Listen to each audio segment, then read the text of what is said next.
fast. Hey, John. So, a question here is: should you fast? Mhm. And then John will give his answer. Mike, could you give us an intake on that also? Mhm. So there's an edit portion. Hey guys, so there's a clean edit portion to go into that. Unless Bobo messes it up like he's going to. Ooh, we are high and dry over here. Absolutely fun training this morning. Nice little workout.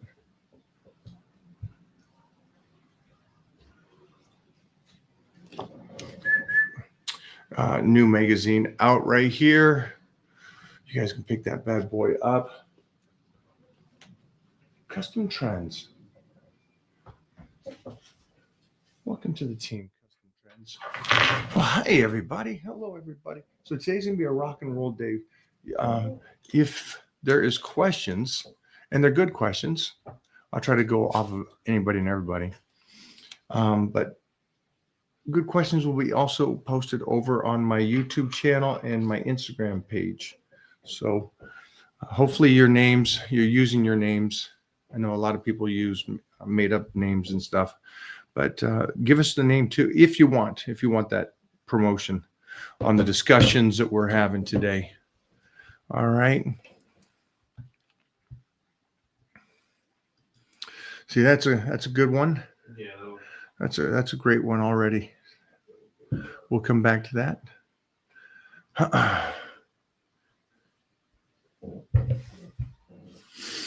All right.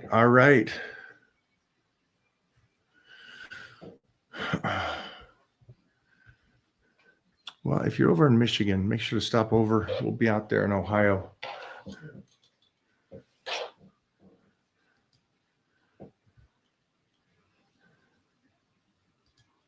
Another good one. Depends on your goals. Questions exploding. I love it, guys. Good questions so far right here. Hello from the motherland. Hello. Did everybody or everybody get their workouts in this morning? And here's a question, and do write the question down of this.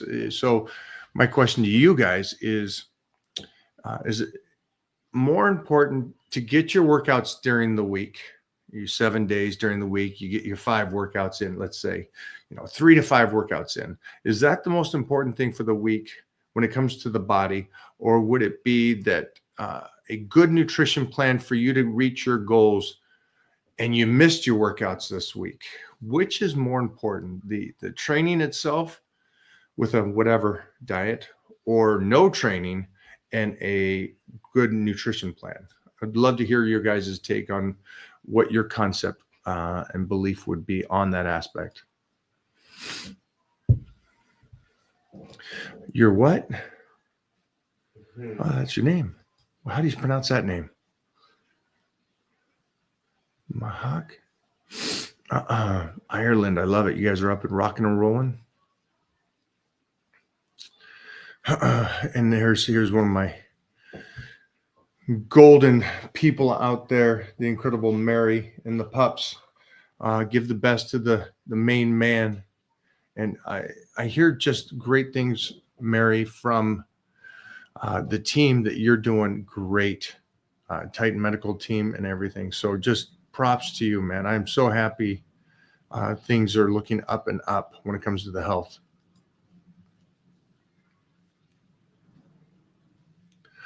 You guys are good. I love it. A lot of good questions going here. Good questions. You guys are rocking and rolling. I love that. We got some it's for Big Johnny here. Hey. Hi, superstar. How you doing? We are crushing. We're very toxic today. Just because we had a toxic, huh? Yeah, it's bad when you got a whole bunch of black belt Brazilian jiu-jitsu guys over, and Mona's talking smack to them too. So it's outlifting them. So it's a good day. It is a good day for sure, especially there. Jeffrey, if I wanted to hit his volume, is it on the computer or on this? It's right where you hold top right. Right here? Second option.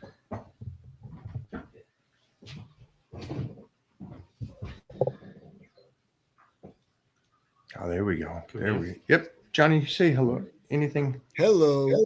Oh, beautiful. Look at, I'm losing my eyesight and my hearing. Hey, Beast, I understand that you have a celebration coming up here in another, I guess, week and a half or so. Yeah. 44 is coming quick. I know it's young buck. to you, but man, it's older to me. That's the oldest But, you've you ever know, been. That's right. So 23rd of February is my birthday. Yeah. And, Sharice puts on this gathering of people. And it's good. I don't see some people, maybe once or twice a year. And I definitely see them usually at this event. So it's a good thing getting together, seeing everybody, and, having a good time, getting a couple laughs, talk about some old things and create new memories. So, it's always a good time. Like I said, I get to see people, maybe once or twice a year, some of these guys or girls. And it's a blast, it's a blast. So I'm looking forward to it. I always like seeing, my people, man, it is what it is. So If there's anybody hopefully that you'll get to should come. have a big bash, it's you, because to me, you work nonstop, 7 days a week, Yeah. and a lot of your stuff that you have to do is you have to be out there in the limelight, and the I guess to me it reminds me of the old school '90s when I first got down here for the acting Yeah. world. Yeah. You got to go to the premieres, you got to go to the parties, you got to Yeah. do all that, and you are out there and you're doing it. So I think this Yeah. one, you somewhere partying up, having fun, pool party, rent it, tons of baddies and some hot bikinis. I'm just saying. I mean, that's a good day. Yeah, that's definitely a good day for sure. So, yeah, I mean, listen, I don't. This will probably be like a night gathering. As from what Sharice told me as far as that goes. I will say it's going to be at the Motor Enclave, which is like a beautiful event center, community. As far as motorists, we had an event there this last Saturday, Cars and Couture, which we put on for many years, and it knocked the socks off any other year that we've ever had. And it's great. just like I said, it's amazing. So yeah, I'm definitely looking forward to it. But hey, listen, pool party, girls in bikinis, some good foods, good steaks. Hey, I'm rocking and rolling there too. You're gonna have the cookies though. You're gonna have to have these cookies. I'll Right? have to have some Sunday, cookies. at I've been least. pretty good at my diet. Man, these cookies that he has, top notch. And you got to carb up once in a while, so the cookies come into play. Cookies, yep, definitely milkshake. Definitely got to have that too as well. Well, let's jump into this. This is a big week. So what do we have specials going on over there at Titan Medical? Well, obviously Valentine's Day is coming up, right? And when I said earlier, I'm like, listen, yeah, like, you think your girl wants, flowers, you think they want candy or chocolates. Like, no, they want you. They want all of you, right? All the passion, all the love they could possibly get. So, obviously for Valentine's Day, we had libido enhancing, bedroom enhancing therapies on special. And it was buy 5, get 1 free. So if you buy 5 of our Supermans, which are sildenafil, or if you're on HRT with us, you can get that with micronized testosterone too as well in there. That's a good one. Or Iron Man, sildenafil, and arginine. What does that mean? Because I think for the viewers, they may not know. It's okay. The pill with a little bit of tea. Is that right? Yeah. So what it is we have regular sildenafil for people who are not on hormone replacement therapy, so not on testosterone. And then we make another version that has the sildenafil, the exact same amount. It's 110 milligrams.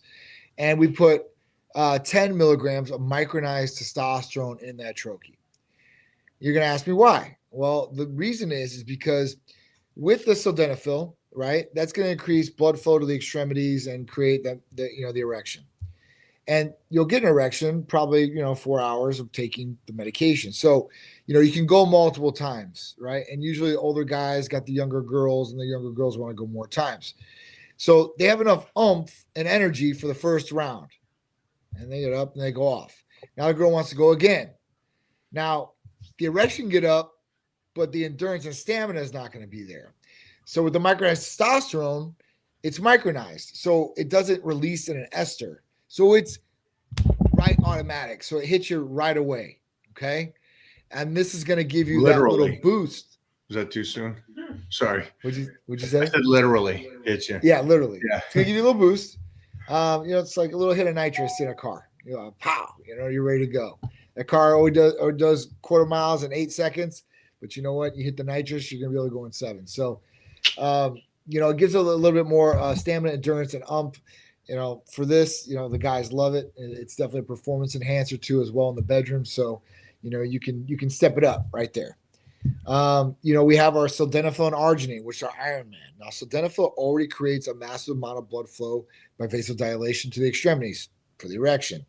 But arginine, it just plays a whole nother level of blood flow as far as, with the erection and massive amounts. That's why we say it's an Iron Man, because literally you're like an Iron Man pushing, right? So that's going to be that. We have our PT141 injectable, which is great because this works off the nervous system instead of the blood flow and vasodilation. And you still get the blood flow and vasodilation from PT141. But the amazing thing is it differs in so many different ways from the other ones because it creates true libido effect. So even with, like I said, with sildenafil or tadalafil, Viagra, the active ingredient, or tadalafil, which is Cialis' active ingredient, you can get the erection. That's not a problem. But do you have the drive? And guys that take this medication will know. Like, all right, like once I, get off, or I don't really feel anything, but I can get an erection, that's no problem. But I'm really not into this. And this gets you into it. And you can also use it with your partner. And it just drives up pleasure and excitement on both ends. So it's truly a relationship enhancing therapy, I would say, especially if both parties use it. It's only going to stimulate things. There's no negative side effects. You're not going to build a tolerance to it. It can definitely improve relationships in this fact alone. Most females out there can't achieve orgasms, right? This is a fact, right? I would say like 30 to 40% is what they said, just because of different things that may have happened to them in the past, something to the genitals that got messed up, some of that effect. So if this lowers that and it actually lets them achieve orgasms, then right then and there, that, happy wife, happy life, that statement's true, right? If you can truly pleasure your partner, that's a great aspect of the relationship because you have the emotional, you have the sexual, you have the physical. So at that point, that's an improvement. There's a lot of people that can't pleasure their partner, or they don't know that they're not pleasuring their partner. And this leads them to go down other paths. And at that point, I think if there's one thing you would know if you're good in the bedroom, if you take care of your wife or your partner, you can get away with a little bit more, I guess, because you're pleasuring them that much, right? They're willing to overlook some of the different things or flaws that you may have. He's great in the bedroom. Personality's not so good, but well, and that goes to the other fact. Like if you have personality, that's one aspect. But if you're good in the bedroom, that's one aspect. You can have the bedroom portion, the personality is not there, or the interest isn't there. And either way, you're putting them in Uber and you're sending them home. So, that's just a different aspect of things. Okay, I got a question for you, just so I'm correct on this. So we talked about a couple of the different types of pills that they can do, and then this last one is an injection, correct? Right. And the name of this that is PT141. PT141. Yeah, and that is FDA approved for hyposexual desire disorder. So at that point, it truly does. The studies are there. I mean, it's proven. So I mean, it's pretty good, and it's something where you don't have to take it before sexual activity. So it's something you would take like a maintenance dose every week, and you'd be ready to go whenever you want. So it's pretty cool in that aspect. Now, if you're not into injections, we do make it in oral form, and we add 2 other components to it. So we do tadalafil, which the vasodilator, it's the active ingredient Cialis. We do oxytocin, which is the bonding hormone. And then we do PT141 in that too as well. So 3 different aspects. And sometimes on the injectable, some people can get nausea sometimes, and we'd have them dose it down lower than what they were doing. But with the oral form, they really won't get any nausea. So that's a little bit benefit for them too as well. The only other one for guys out there, and I don't promote it very much, but I guess we can talk about it because at my event on Saturday, I had one of my patients come up to me and tell me how awesome this is, and brought his wife up to me and told her that I'm the reason she's getting the abuse that she's getting. Yeah. And what did you so- want for VD? I want to get piped down. All right. yeah, so basically the other one that I would mention is, this is for guys, is our Trimix.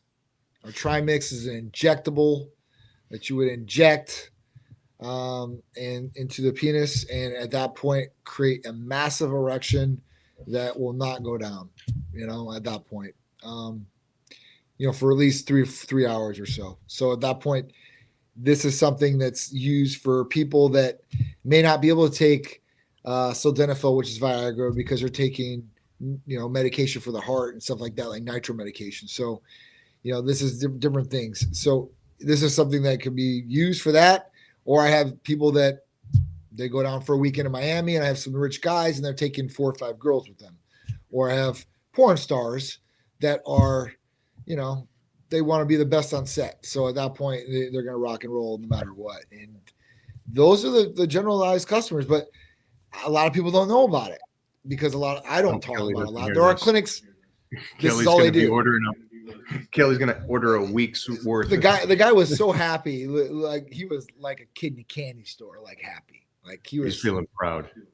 It and made this me kid- feel good. He was that happy. Right. I was like, And she was yes. smiling, I'm guessing. She was smiling too. And the thing is, he's a little bit older and she's younger. Younger. So it just works out really good. They've been married for a while, like over 10 years, like, really good guy. She's awesome.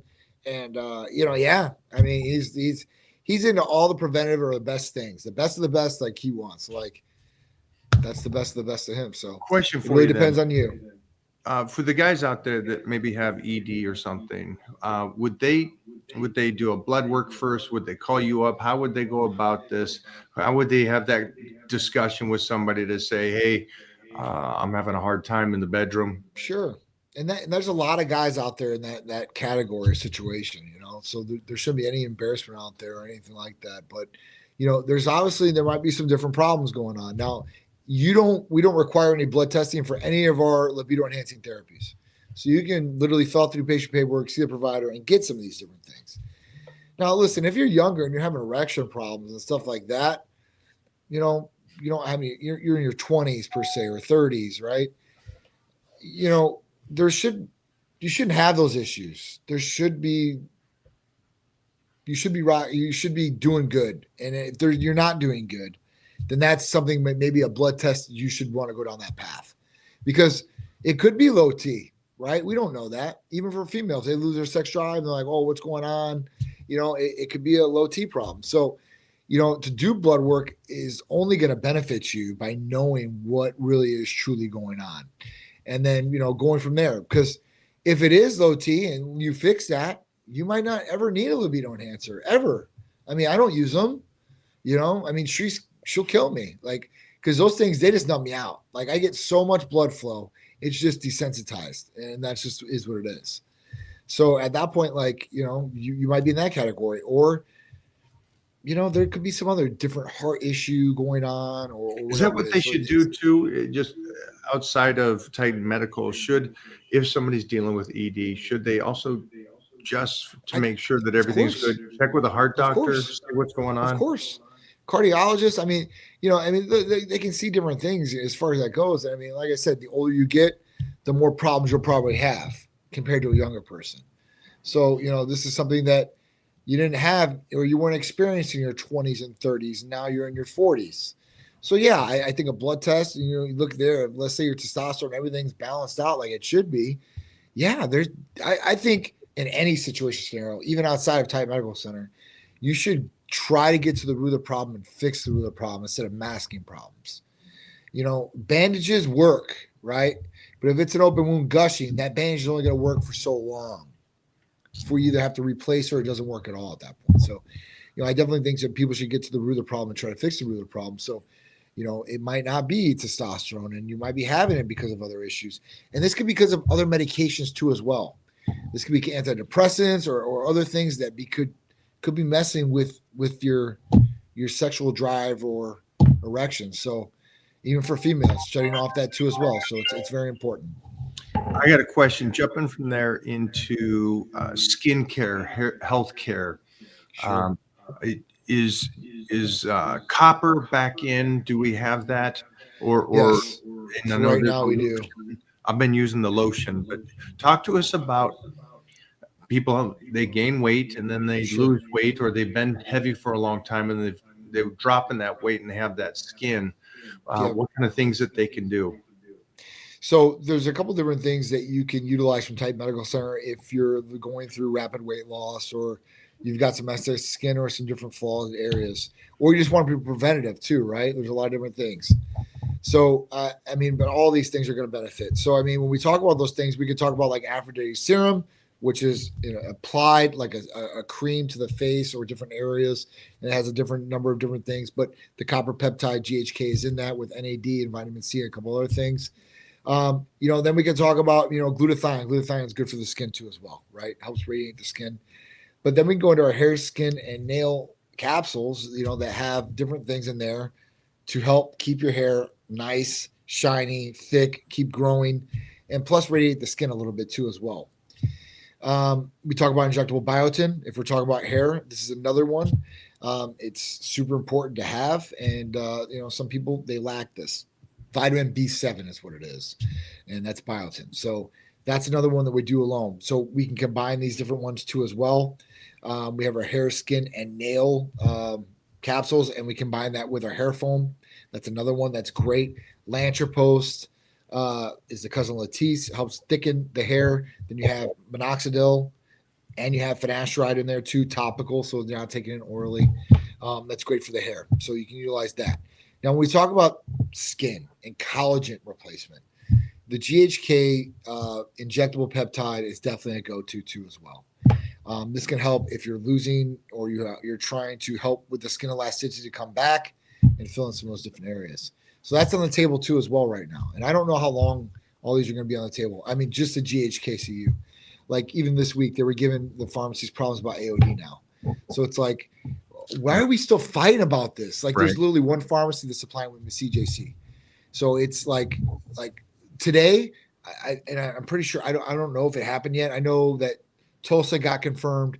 Hopefully RFK gets confirmed today. That's what I'm waiting for. Okay, because it's a big thing. And let me tell you how much of a big thing it's going to be. FDA is one thing, and these peptides a whole other thing. I've talked to a couple of these different pharmacy owners. A couple of them do know RFK, and RFK said, "Listen, if he gets, then it's going to be on the table and ready to go." But Amazon contacted me, and there are some high up executives in Amazon that are Titan patients. I have no idea. Like I don't even know, right? It's crazy. Like I got Tesla. I got some people that I don't know because I don't talk to everybody, and we don't ask everybody. Well, what do you do? Who are you? Like that's not what we do here. But so they contacted me and they said, listen, we've been using the products, very very interested in having you as an Amazon partner, and would like to discuss some further things online. I said, okay, great. Wow. So I'm like, all right. So I got on a call with them yesterday, talked to the guy, and basically said, listen, I want to set you up on Amazon right now. He's like, do you have any over-the-counter products that you have right now? And I said, well, we're working on some supplements right now, supplement line. Maybe 1 to 3 products that we're going to do there. But I have the merch automatically that I can throw up on there, and I have my book and stuff too as well. He's like, that's great because listen, I just want to get it established there.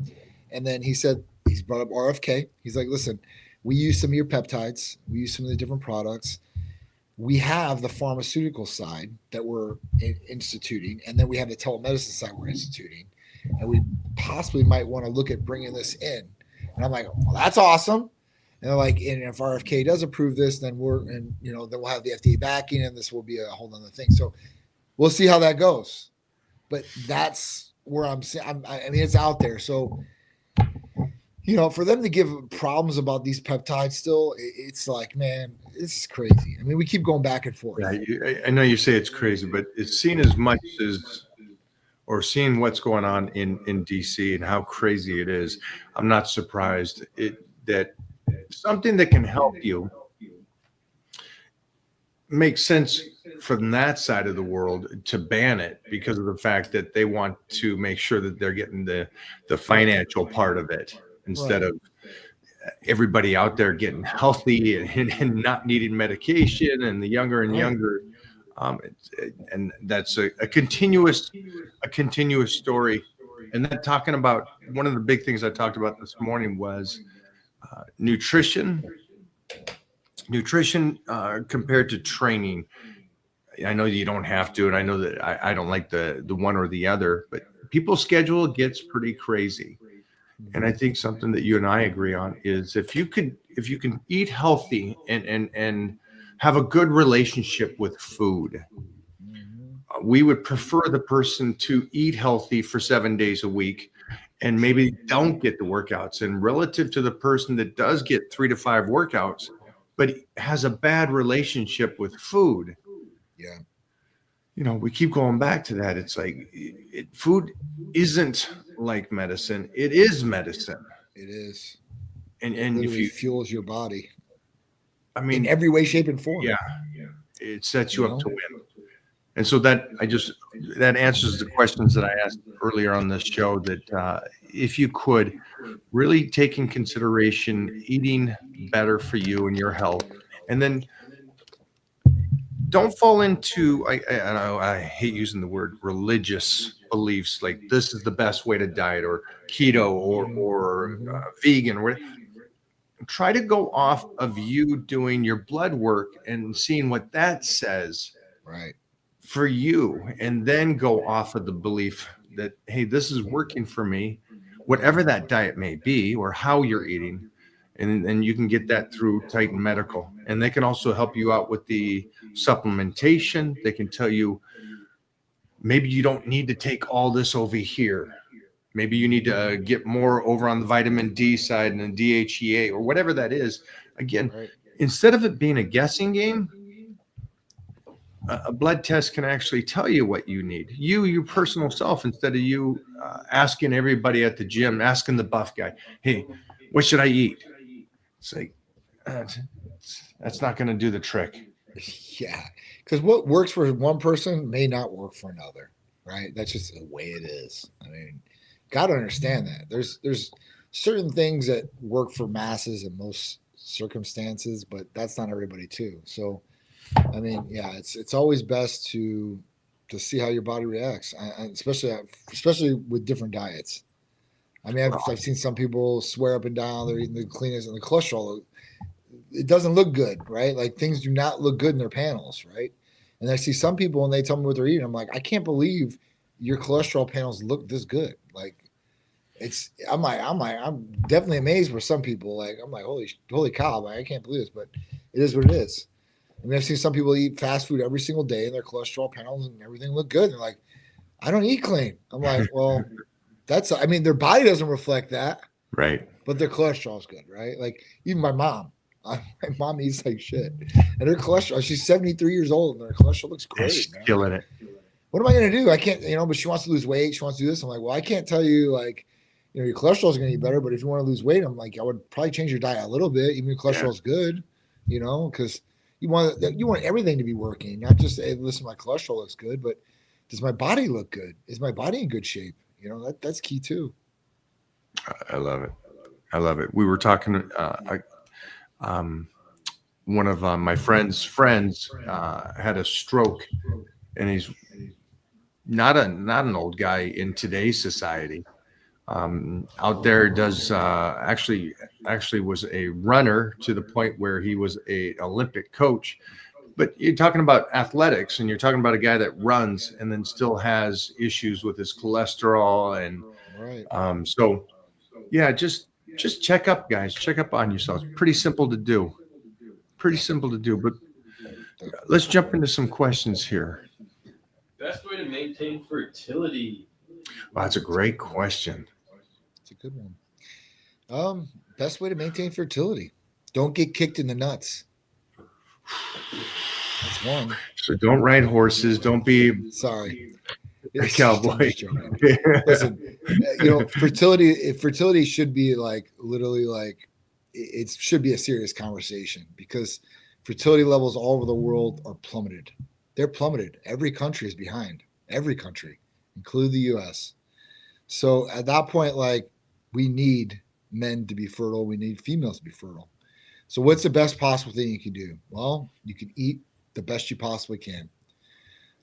That's one thing you should do. Train, be active. That's the other. Basically, what we say to do, the four things, those four pillars: drink water, eat, get a proper amount of sleep, get activity. These are things that you need to do, right? You need to keep your body in the best possible form you can without having anything negative come into attack. That's pretty hard, because if you're taking different medications, this could affect fertility. Different things that you might be rubbing on your body as far as creams, lotions, or intaking could affect different hormones that could affect fertility. Not messing with any sort of anabolic steroid like testosterone or any sort of SARM unless you absolutely need it and somebody's giving you a protocol. We have gonadal support where your testicles aren't just shutting down completely. These are things that you need to do. The best things I would say is there might be some natural herbs and stuff like that you could probably take to increase sperm if you need to do that. But keeping your natural fertility is just keeping your body in the best possible shape you possibly can. And then not intaking things that could possibly affect your fertility. And like I said, that could be from different things you might be rubbing on your body or intake like deodorant, creams. Like there's endocrine disrupting chemicals in some of these things. And those can mess with hormones, which can mess with So much that hits it's so much. You have odds going against you as far as defending off every little single thing. But I mean, this is one thing I can say, right? Like when I had Peter, I was on. No problem. When I went to go get my sperm for this thing, same thing. So, if you're fertile, you're going to be fertile and you're just going to maintain that. And this is something where, that maybe you should check too. Get a sperm analysis. Make sure you're good there. Have a baseline of things. But if your sperm isn't the best, that's something that you can improve too with some different treatments that we have at Titan or you can get somewhere else. But like, FSH, follicle stimulating hormone, we have that injectable. That's automatically going to, just electrify and increase that signal to the testicles and increase sperm count and increase, testosterone too as well. And clomiphene's another good one. And that's what we use with HRT treatments to be able to keep the guy fertile because a lot of people come to us for fertility. Okay. And one big proponent or one big guy that advocates for that to us is Dave Palumbo. And Dave Palumbo, when he wanted to have kids, we were the guys that like put him on a couple protocols and like, boom, now he has 2 kids and he's good. But that was a big thing because a lot of guys, would abuse steroids for so long and be on cycles for 20 years. Never take any sort of gonadal support. So we have to ignite their testicles from atrophy for like 20 years, right? They haven't been on, they haven't worked, nothing. So when we utilize some of these protocols, it might take a little time, but we will ignite and get those things going. But, at that point, like if you're young, you can utilize some of these different things too if you're having problems. But that's really where it's at. I mean, doing the fertility protocols if you need them, but we wouldn't take somebody off testosterone for a fertility protocol. Now, a lot of people would say that's totally wrong. That's totally wrong, John, because if you keep them on testosterone, their natural, level is going to be in the dirt and their testicles aren't going to produce semen. And that's where we go back to the gonadal support issue where, listen, and clomiphene will keep the testicles producing sperm. And if not, HCG definitely will. Okay. And with that, the reason we want to do this, because there's a reason behind it. People are like, oh, you just want to keep on testosterone. No, that's not why. Because if we pull them off testosterone, they're not going to have the drive to do the deed as much as when they're on testosterone. So the biggest thing to get somebody pregnant is you want to play the numbers game. The more sex you have, okay, the more shots you have at hitting the goal. That makes sense. Might take somebody only one time to get somebody pregnant. But usually when people have fertility problems, they're going to have to try multiple times, right? So you want to be a bull. You want to be able to go as many times as possible and shoot your shot as many times you possibly can to hopefully ring the bell at least once. So that's the reasoning behind it. So we've done this, I don't know how many times throughout 13 years. I mean, I've got people that, they write me to this day. They're happy as hell. They show me pictures of their kids. Like, this wouldn't have been possible if you guys weren't here. It's super cool to get that too as well, because I mean, that's big. And like I said, fertility's on a low end of things all over the world. And I don't know if you've noticed, and maybe you will notice because Titan's getting older, and hopefully this will change by the time Titan gets that. But kids aren't into sex anymore. Like, kids don't even want to drive. Like, Peter doesn't want to drive, right? He's going to have his license here in a couple months. He could care less right now. Now, maybe that'll change when he gets his license. But like, even That's a like different sex, world, like, man. you know, That's like It's we were kids at his age of 15 years old. We were raring to have sex, raring, right? You're getting to go to the movies as much about your interaction. I mean, come on, you're putting yourself in as many of the best positions you possibly can to maybe hit that. And a lot of these kids don't do that. Like, you would think that in the age that we live in, with all the sexualism around us, whether it's videos, rappers, whatever, OnlyFans, like that's the thing to do. It really isn't the thing to do for some of these kids. It's just for the younger generation. For us older guys, I think that's where it stops. And that stops maybe like 35, 40 is what I'm trying to say. And then I think everything underneath, especially Peter's age, those age groups, I'm telling you, it's crazy. It is crazy. yeah. No idea. I got a little time. I got a little time before that.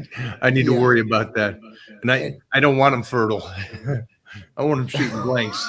So I don't care. No, listen, Sharice told Peter, she's like, I don't care. She's like, get him pregnant. I don't care. I'll take care of the kids. I'm like, don't tell him that. I don't want to take care of no kids right. Oh man. What do we got? 51 years old male here, taking testosterone injections every 4 days. Should I incorporate an estrogen blocker into my schedule? So, Robert, this is where we were talking about getting a blood test and seeing where those levels are at. Usually, if you're on testosterone from Titan Medical Center, you're most likely going to be on an estrogen blocker. I see some places out there, a lot of places are for the money grab. They're just going to sell you testosterone. Or you have a general practitioner who really doesn't utilize an anastrozole or Remedex, and they just don't feel comfortable prescribing it, or the insurance company won't cover it. So at that point, like, we would usually start you there. And a lot of places just want to say testosterone, that's it, done deal. But what's going to happen is it's going to convert. And you need to see where your conversion's at. Some people are more sensitive to that conversion, convert a lot faster and a lot more. Some people not as much.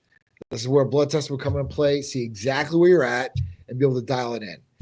If you're having a problem with that, we can help you out with the missing components like an estrogen blocker or even gonadal support like enclomiphene or HCG or something of that matter to help you really get all the benefits out of testosterone replacement that you should be getting without any of the negative side effects.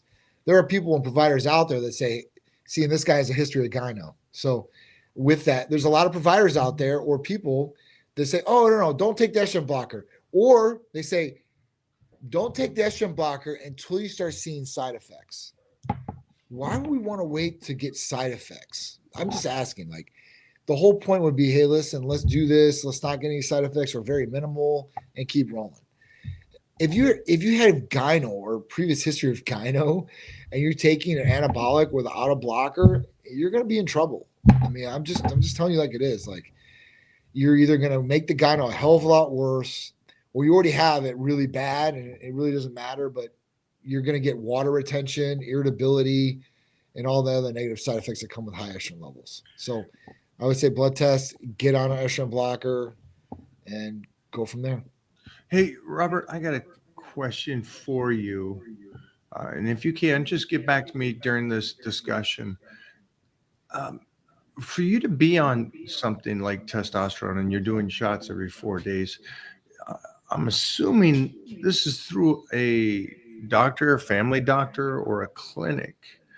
So, and that being said, I'm assuming it is. You're not just picking it up. And then your other statement was that you're prone to gyno. So you've done this before and you've had the issues from this.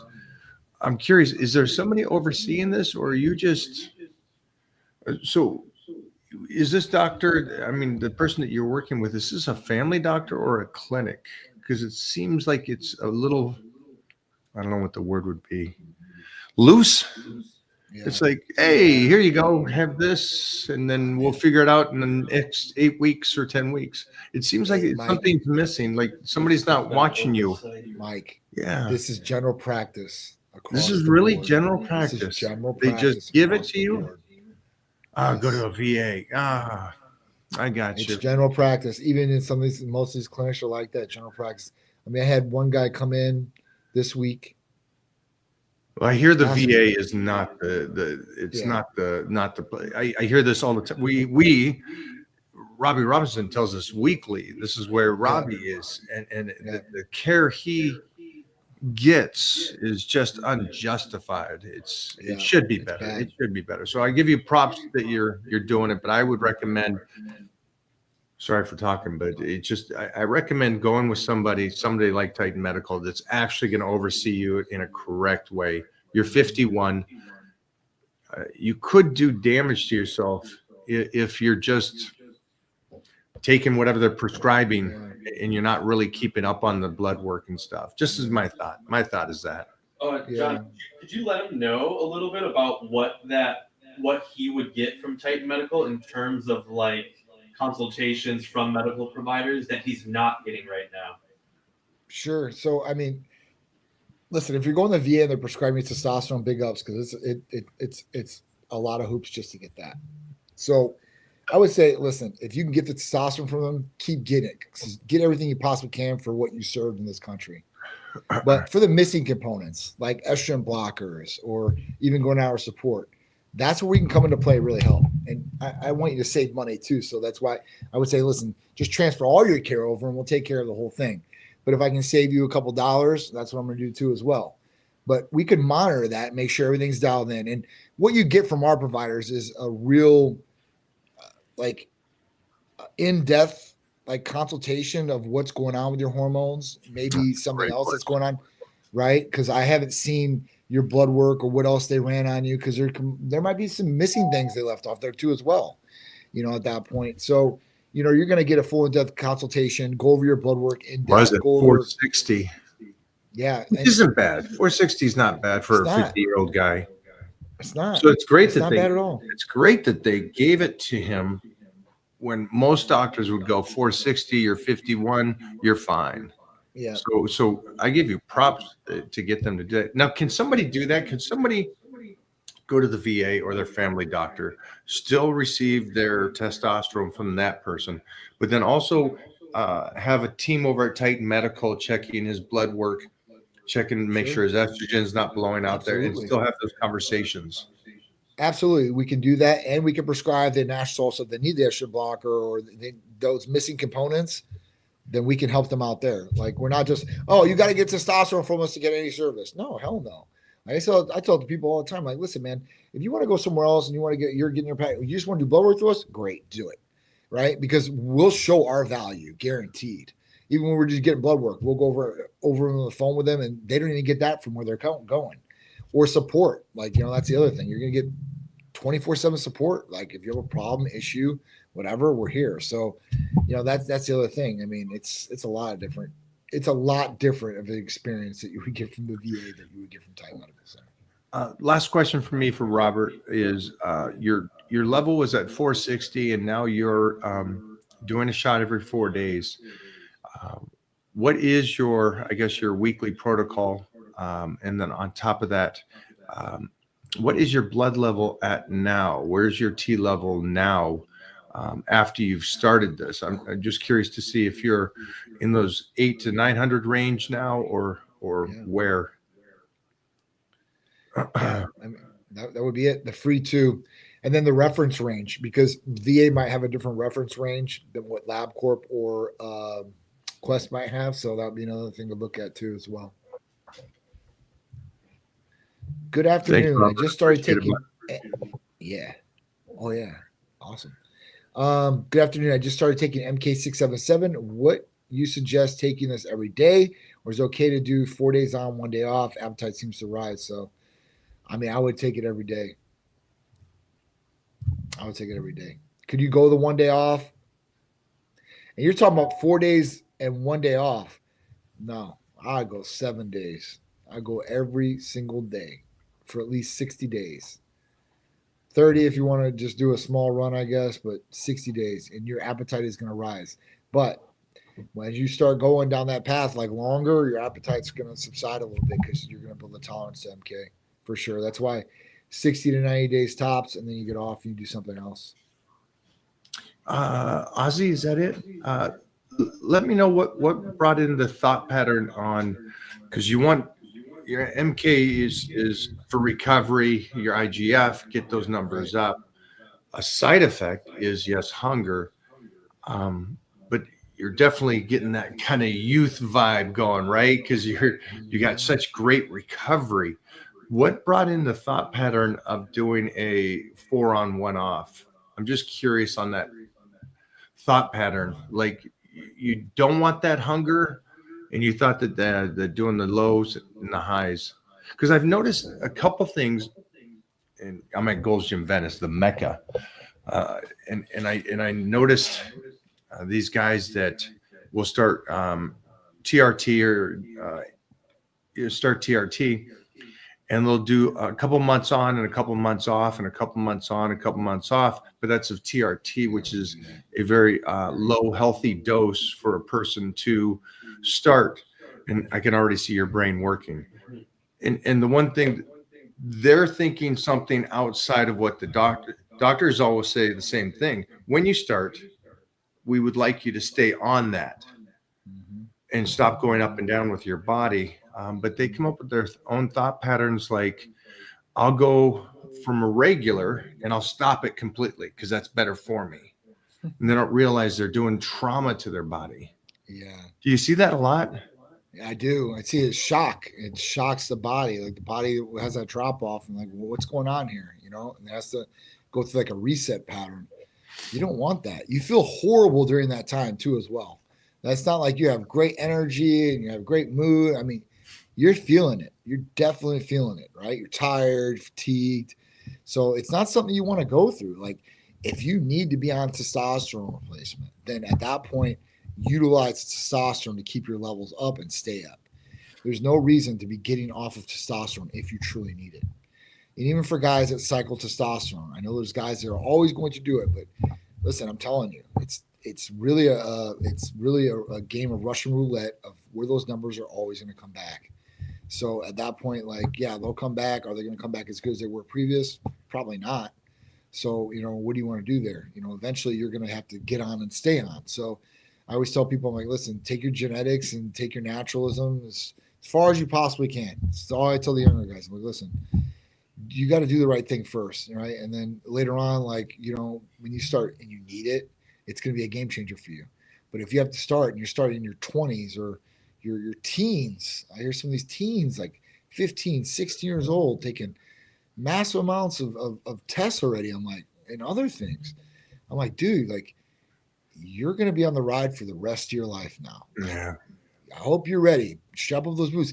And, you know, their mentality, oh, yeah, they have no idea what it's going to take because they're so young. They, you know, it's a Superman mentality. You know, nothing's going to hurt me. I'm okay. And then the reality is going to smack you in the face, and you're going to need it. And if you don't have it, you're going to be hurt.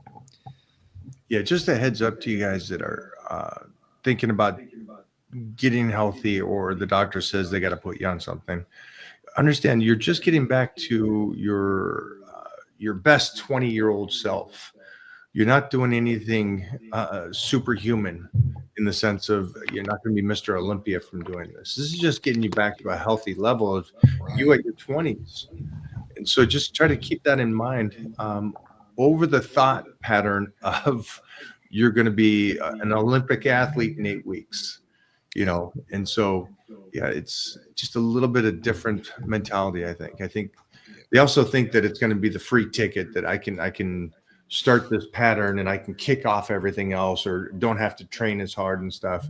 And again, my recommendation is you get one life, make the best of it, do the very best you can. One body, man. That's it. Here's one that I know you got a great one for this one. Go for it. Deadlifts necessary? Right. There we go. Are they necessary? I mean, I guess I don't think they're necessary, but I mean, I guess that's up to the person that's training. Are they necessary? I mean, I get by without deadlifts, but do I think deadlifts are necessary? I mean, I guess all depends what you're doing. Peter doesn't do deadlifts, does he? No, I don't think he does. Mostly at his age, right? And his length, at his length, and what he's doing. They got him doing. They got him do. I don't want to injure myself. Okay, those are two. Should I do deadlifts? I don't want to injure myself. Well, Yeah. do a light deadlift. I mean, you don't have to go with massive amounts of weight. You can just go for form, I guess, right?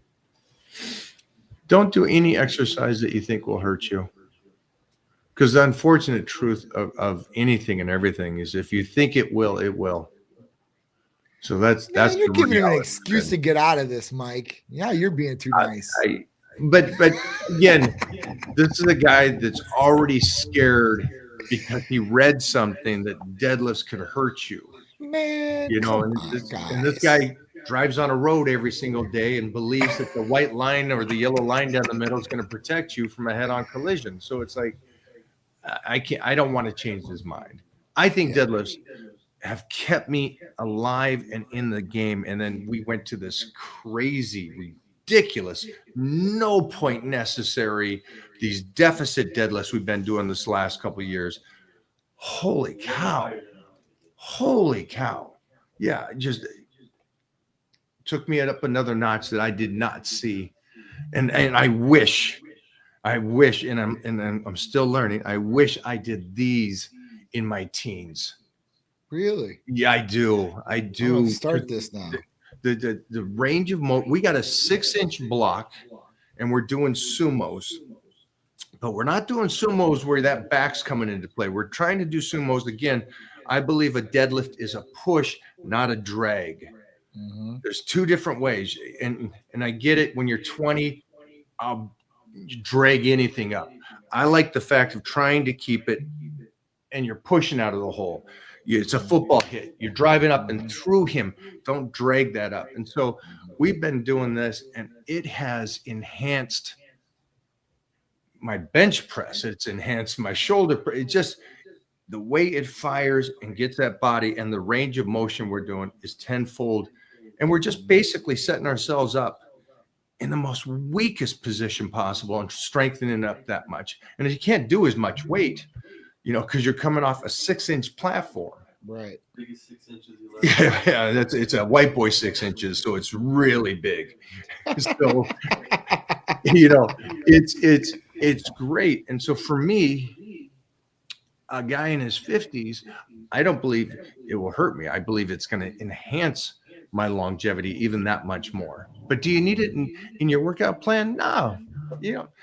Go and do pull downs. Go and do T-bar rows. You're fine. That's what I'm saying. Yeah, it's really up to the person that's training, right? Like if that's what works for them and they like it, incorporate it. I mean, I just know for I'm gonna me, start doing them now. I want to Now I'm gonna gut start wrench doing Titan when he's about 12 and at 6'2". I want to gut wrench his ass up and over and go, I'm still in charge. So that's why I'm keeping these bad boys in when he starts popping off and bumping into me in the hallway. All right. Advice on what I should eat and what exercise should I do to get back for football? I'm turning 15 this year. Congrats, kid. Yeah. Thanks for being here. Thanks for jumping onto this at that age. Props. Yeah, Johnny, 15. Yeah. 15, man. That's Peter's age. So, dude, eat a whole bunch of good food. Eat a whole bunch of awesome proteins, right? Like, carb it up all day because you're going to be training a lot. Obviously, you're already training for football. I'm sure if you're in a football program, that's one thing that I know about every football program around the country. Usually, they want you in the weight room. Usually, you're training, right? Yeah. Summer before you come in, and then once you make the team, you're training. Even, during the year, you're training. So, what exercise should you do to get back for football? I mean, explosive training. We were talking about things last week, right? Yeah. Like explosive movements and stuff like that, depending on what position you're at too as well. And then obviously, listen, you want to start building up the body in every way, shape, and form. That's where you start working out the different muscle groups and start building those up and be a monster all over, right? And then, make sure, like I said, it definitely depends on your position, but you're going to definitely get your conditioning into as well, obviously in the football field. So, Yeah. If you're a lineman, that's one thing. If you're a running back, it's a whole other thing, or a cornerback, A couple things I'd recommend is find a hill. Find a hill if you can, a sand hill, a dirt hill. Get some sprints up that bad boy. Also, do your cone works, just your fours. Your down, overs, backs. Get that footwork. I know that you guys don't do 2-a-days anymore, which is mind blowing to me because that's crazy. 2-a-days just sets you up to be strong in life. But I think they tone that down quite a bit. Food, you're 15, you're in that stage of puberty, so you are golden. You're golden if you can eat, and don't eat like these kids that are saying, hey, calories in, calories out. Try to eat potatoes, red meat. I had my peanut butter and my peanut butter sandwiches. You're burning a lot. 15, like you said, you have an issue getting Peter enough food. Yep. Correct? I do. Yes. Yeah. This is the stage where, man, I'd rather you be over that surplus tremendously and put on a little extra weight relative to just burning that thing off every day. Yeah. Because football, you're going to lose 20 pounds from when you start the season. I always did. Absolutely. The heat. What's some food that you give Peter? Steak, chicken, white rice, potatoes. He eats fish. And then, of course, like I can't stop him doing this garbage, but he'll eat garbage food, man. He'll get these other calories in, which I don't like in particular. I'm not around. As long as but the only problem with the garbage food is it's taken away from maybe 2 hours later eating something good because there's still stuff from it. Is that why? Well, I just, at that point, I would like him to be a little bit more healthier in what he eats. I'm just being honest. Yeah. I mean, so much more education than what we had when we were kids, like, listen, when I went to McDonald's, I remember my grandma, Yaya, she took me in and I was like 8 years old and all I wanted was a damn Happy Meal. And man, she went to the manager. She's like, all right, what oils are you cooking these in? Like, she got my food. She like patted all down, all the grease. I'm like, I just want the like.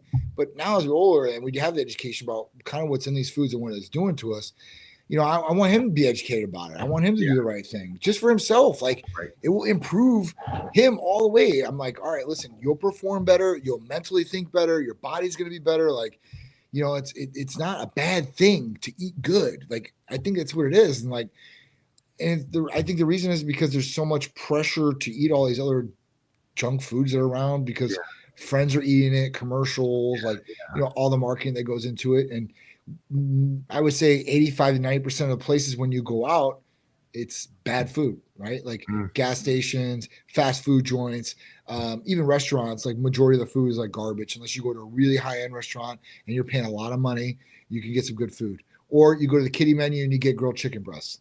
That's the way that I order Uber. Like if I'm in a different town or city and there's not something that I want to eat that's going to be good, I'll usually go to the kiddie menu, order grilled chicken, and that's usually the most bland and most cheapest food that you can get on the menu. I mean, if he could eat better, I think it would be a lot better, right? I think he would, So it's something that I don't know. I as a father, I don't want to keep harping on him on it, but I think it's important, so I do. It's a tug of war, I guess. I don't know. I mean, I'm with you. I fully understand. I'm thinking back to this yo for this 15-year-old.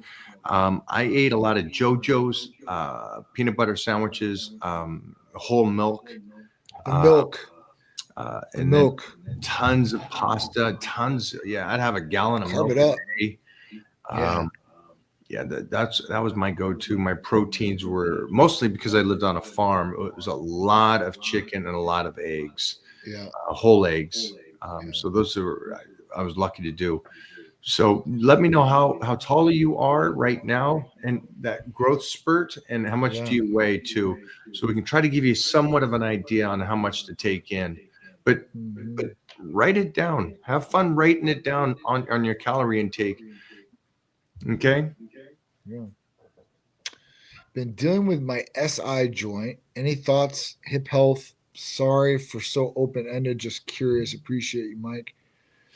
Um, SI joints, BBC and TB 500 Yeah. what I'd use for joint areas like that. I mean, that's going to give you the best possible. Um, it's going to be the best possible outcome, hopefully, for what you got going on. Inflammation taken away, that would be the other one. Maybe some glutathione to take inflammation out of the body too, as well. That's what we would do for sure. Those are some of the things. Continue to try to keep that range of motion in there, and then down the road, there's a good chance Johnny's going to be teamed up with somebody that does PRP or stem cell. You know how bad it is or isn't, but right now, get on the peptides, get on the BPC, TB. Yeah, we'll see. We'll see about the stem cells. Hopefully, we'll have a good outlet for you guys to be able to go get stem cells done. That'd be great. Is Titan okay with splitting doses into biweekly injections if the patient prefers? Biweekly. So splitting the dose, right, 2 times a week would probably, that's what we do for our patients already, right? So it doesn't matter, sub-Q or IM. I wouldn't really recommend sub-Q. That's something that a lot of people are doing to microdose testosterone daily, and they swear like the levels are more even and all. Like I just wouldn't do it. I would do, split my dose, shoot it 2 times a week, 3 days apart. You'll be good to go. Explain this to me, what he's saying, bi-weekly. So I think he's saying every other week or weekly injections. Are you a fan of bi-weekly or weekly injections? So weekly injections, right? Because what happens is you have some doctors out there that they prescribe, general practitioners, the majority of them, that prescribe testosterone every 2 weeks. So you only take 200 milligrams and you only get it every 2 weeks. You're really hurting on that second week, really hurting, right? Because you've just dropped off. It's just, you're coming down crashing. So we would definitely not recommend through you within 10 days, it's cleaned out of your system. Yeah. Is it would be the on continuous the that I level. hear. Yeah, it would definitely be crashing. Meant twice per week, bi-weekly, sorry, wrong word. All right, so twice per week is what we do here at Titan. And that means that you're going to split your dose, go even keel. So at that point, that's what we would do. That's a great question. And that's something Johnny already recommends. Yeah. So again, for you guys that are home, Johnny believes in your shot. So it's a more proportional shot. And so you're more at a baseline or whatever your levels are. Okay. You're going to stay up. You're going to go up and stay even keel the whole time instead of the roller coaster, up and down, up and down, up and down. I love it. Hey guys, my EGFR was 77, indicating possible kidney issues. 90 is normal. Nutritionists recommend 100 grams of protein instead of 200 or 225 that I eat. Is this a common issue? Any advice? I'm 34, 6'2", and 225. Okay, let's break this down. This is a personal subject for me. So your EGFR. So when you look at a blood test and you look at your CMP, a comprehensive metabolic panel, there's a couple of different things in there you want to look at. One is your EGFR. Your EGFR is per se what your kidney function is at, okay?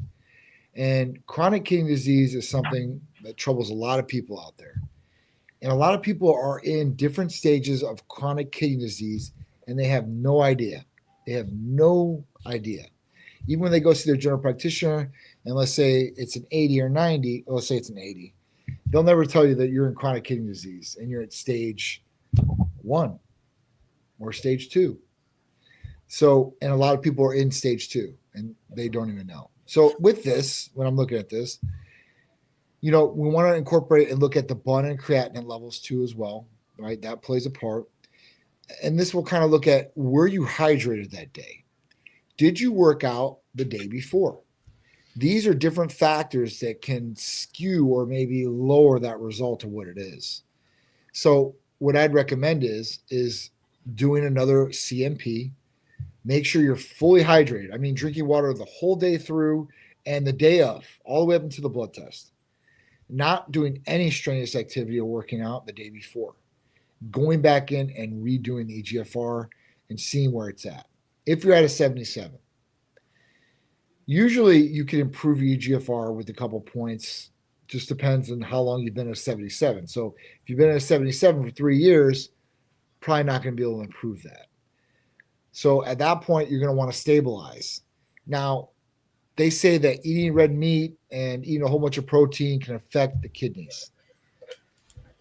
It's kind of conflicting because if you look at, because I've read all this material, because they give us all the material with my dad, and I'll read it first, like what you can eat. And then if you look at the material of what you can eat and what you can't eat, it both says red meat. It's really weird how it lays that out. Like, all right, well, should I not or should I? And then the protein factor. I've seen plenty of people eat their baseline protein 1 gram per 1 pound and not have any kidney problems whatsoever. There could be other things that are affecting your kidneys. How is your blood pressure? This is something that affects your kidneys directly. It's a silent killer. It's something you should look at. The second thing is, where are your sugar levels at?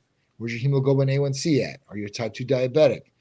This will directly affect your kidneys too as well. If you have both of these things, you're at even higher risk for them to affect your kidneys. So that's what I would look at first before lowering my protein all the way down to 100 grams. 100 grams is pretty low. And I don't even think eating 100 grams was going to affect your kidney levels to improve those kidney levels even better. Because if you're intaking 225 grams of protein, that's pretty normal as a basis level. I mean, you're going to be able to sustain that without damaging kidneys. If you're eating 3 or 4 times that, that could be a different statement. You know, it could be a different result, right? So, you know, I would look at your EGFR, but do the things necessary before the blood test. Drink water all the way up to the blood test, fully hydrated, and make sure you don't do any strenuous activity or lifting the day before. Something else I noticed they keep talking about is also this gentleman is a big human. He's a 6'2", 225-pound person, and so the numbers may be skewed a bit just because he's a large human and he's carrying a lot of muscle on him. It's something I've seen over and over again on a lot of the readings.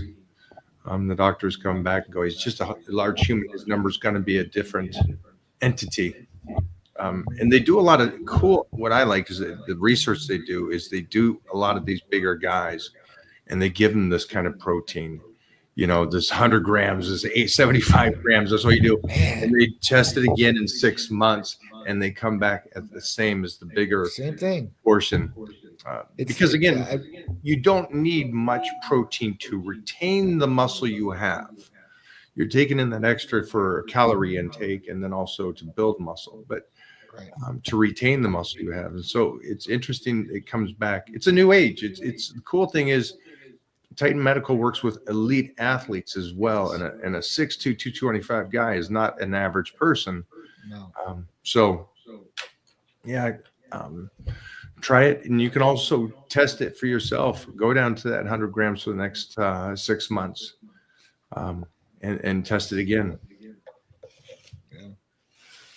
Thoughts on thymosin alpha-1? Does it have to be taken daily? Thymosin alpha-1 is a game changer, guys, for immune system boosting, building, and fortifying all the way around. This can be taken 3 times a week. Would I take it every day? Absolutely, 100%. This is something that would definitely be added into the mix. That would be very, very beneficial, especially if you have any sort of autoimmune disease. This is going to be awesome. You can eat, and we don't prescribe to cancer patients, but there is clinical data on cancer patients too. So at that point, you might want to read up on that. I'd definitely give that to some loved ones. But that's something that I would never spout off because I don't prey on people that have cancer. Like, oh, I need something like this. So it's something you should look into, though, for sure, 100%. Used to treat conditions, people with autoimmune diseases, hepatitis. Hepatitis this is also. B, C. Yeah, hepatitis C. Like the other thing is like it's really good. It will actually improve vaccinations, right? It makes it even better, like it actually to work. It will actually help chemo patients too as well. So there's a lot of big benefits from thymosin alpha-1.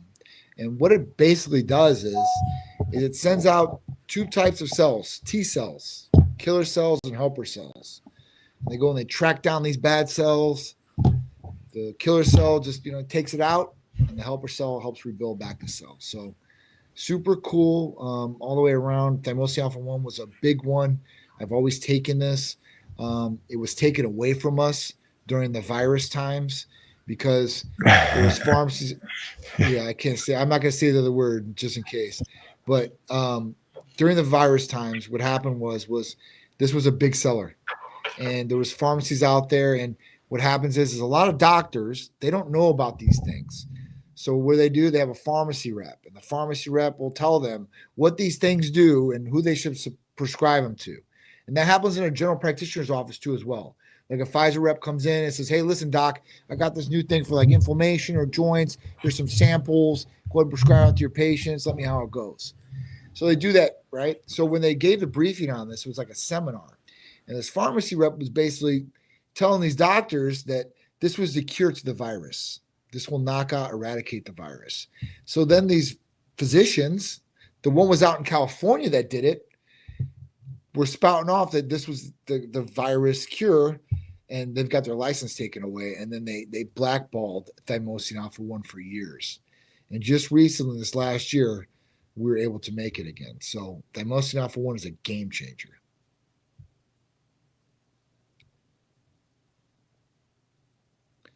Is MK677 worth it? So it really depends on what's worth it. Is it worth raising IGF-1 levels? Is it worth, gaining strength and, hopefully gaining some more calories to build a better body? It's worth it. Is it worth it if you're going to eat like garbage, not train, and do the wrong things? It's not worth it. Don't take it. I'll be the first one to tell you. If you're not doing the right things, don't do it. Well, see, I'm worse than Johnny. It's like if you're not going to do the right things, then shouldn't be on here, shouldn't be talking to us, shouldn't do any of it. Don't do it. But you know what? People might not want to do the right things, and you know what, Mike? There's always that small chance that maybe that we get through to them. So if we can help one person in this conversation, or maybe bring them over that line to they want to change, then hey, listen, that's great. We had an absolute savage with us today, and I noticed, not Bobo, but I noticed that this kid is a black belt in Brazilian Jiu-Jitsu, competes, does very well, 170 pounds, could tie me up into a pretzel, and I noticed the strength he lost from going from MK and just going, hey, I stopped for a couple months and not doing anything. Yeah.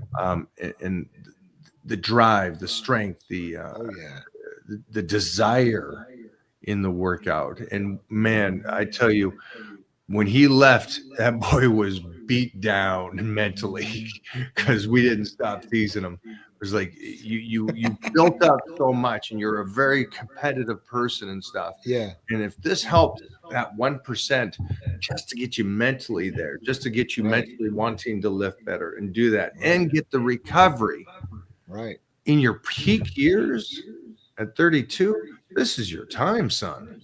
For sure. This is your time. So for me, I said to him, you call Titan Medical and get back on the MK.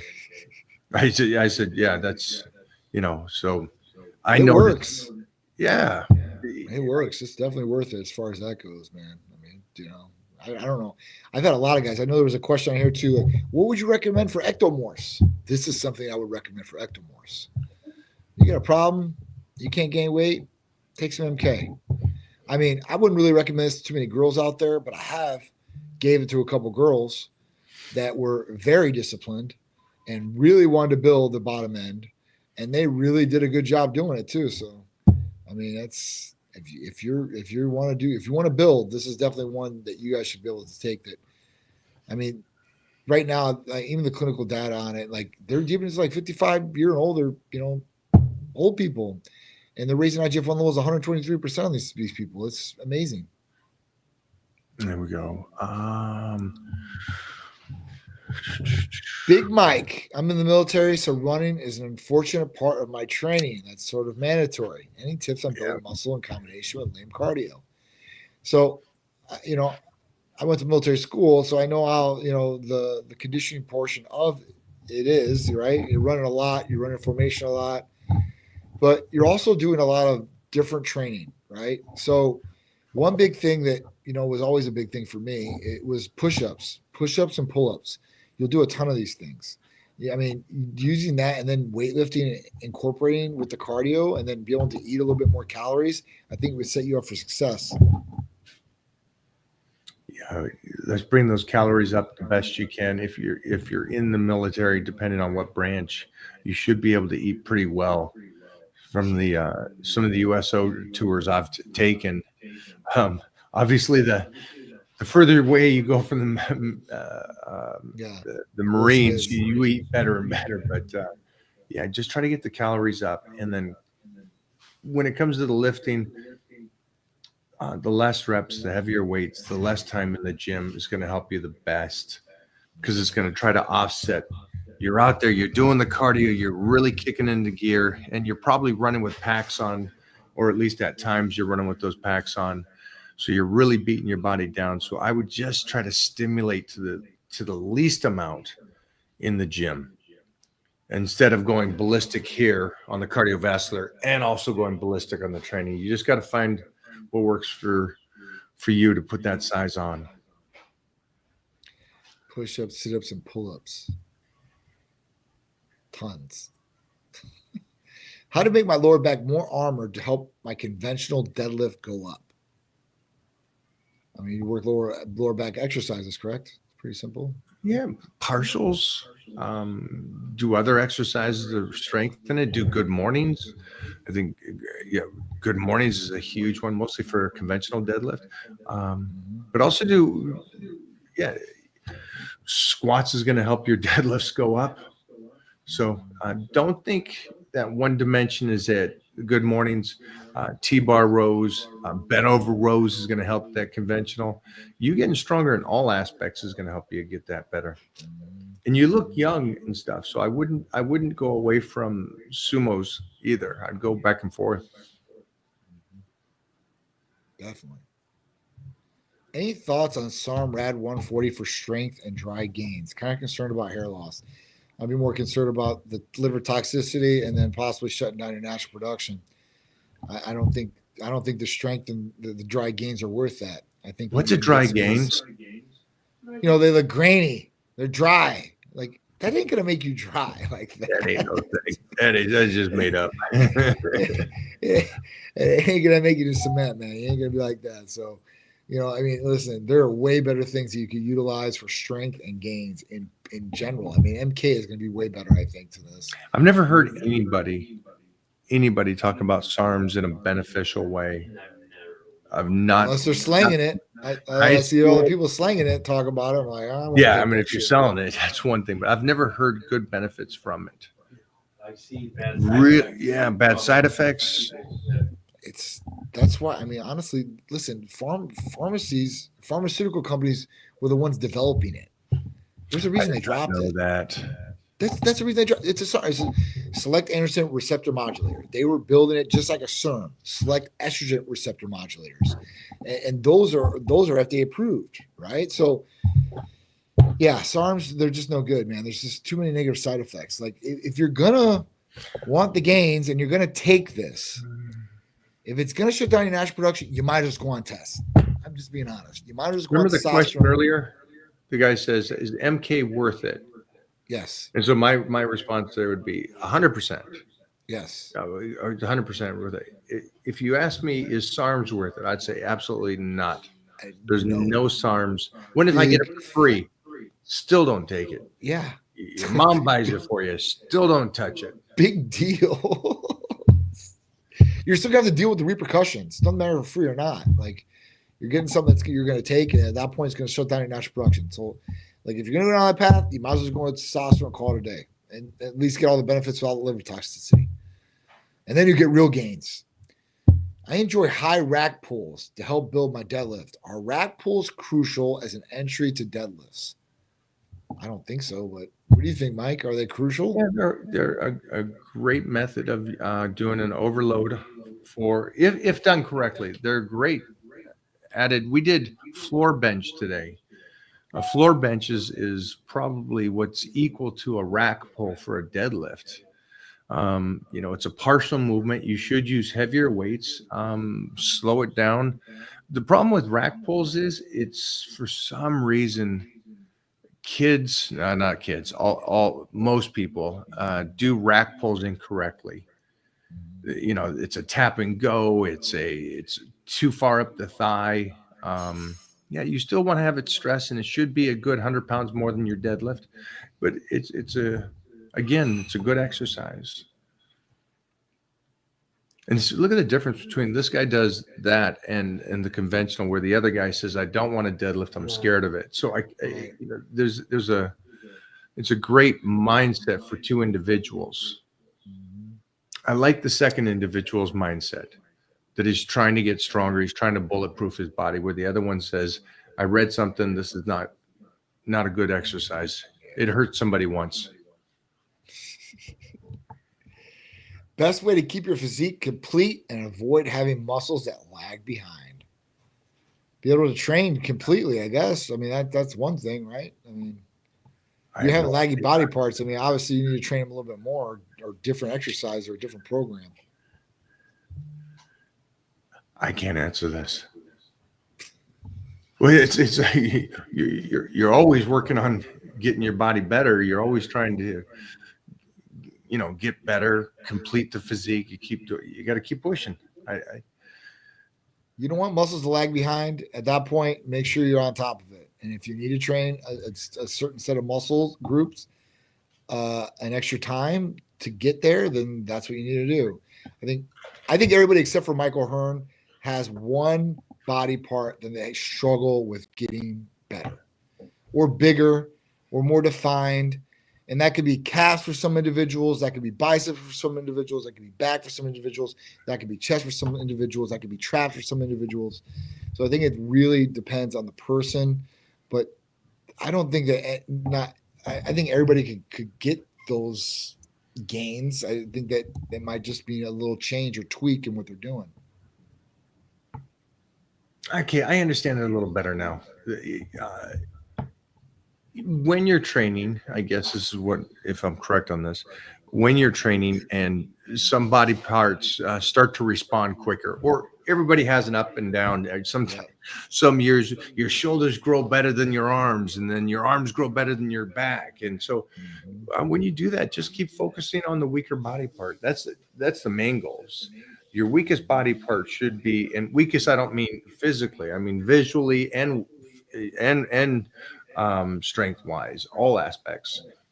Just work on that part harder or smarter. I don't want to say harder, smarter, to keep it up with the rest of the body during your growth, and then manage the decline. So on the reverse side. Hey, Mike, 29, 6'3", 248, just in case my calories again to around 4,600. Seeing great gains in this offseason. However, I feel severely bloated all the time, but I don't want to give up. Thoughts? That could come with the territory eating that many calories. Yeah, what food you're eating too as well. Yeah, you'll have good days that you feel it, and certain days that you don't. What's a good sign, though, I think, is that when you are trying to put this size on, you're eating some great calories. First off, great job. That's a good size human, and it's a good amount of calories. Yeah. Look for the good days. You split it. It's 50-50. Some days you feel bloated, some days you don't. Stress plays into that. You're retaining a little bit more water one day.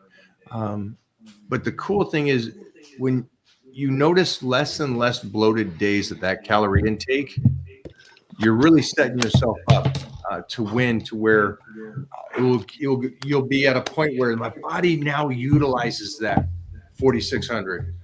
Now I can jump up again and get that 255, maybe 260 pounds body weight at 5,500 calories. So yeah, it does happen. You're eating a lot. Man, for sure.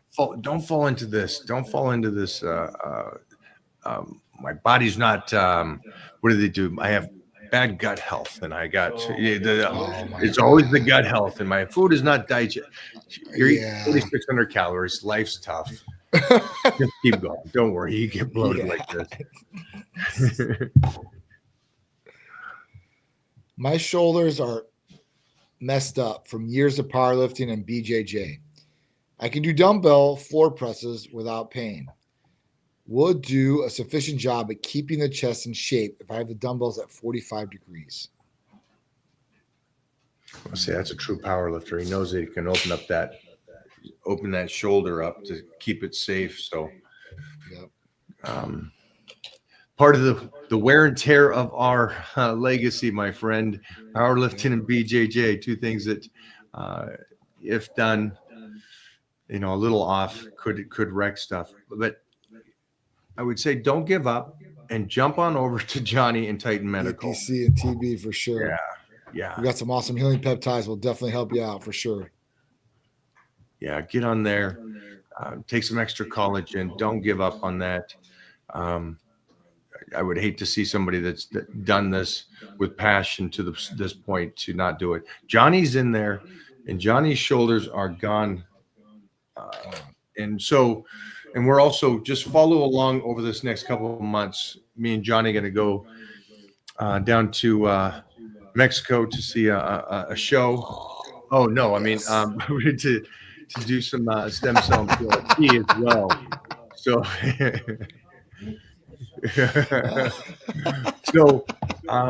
keep that in mind as well.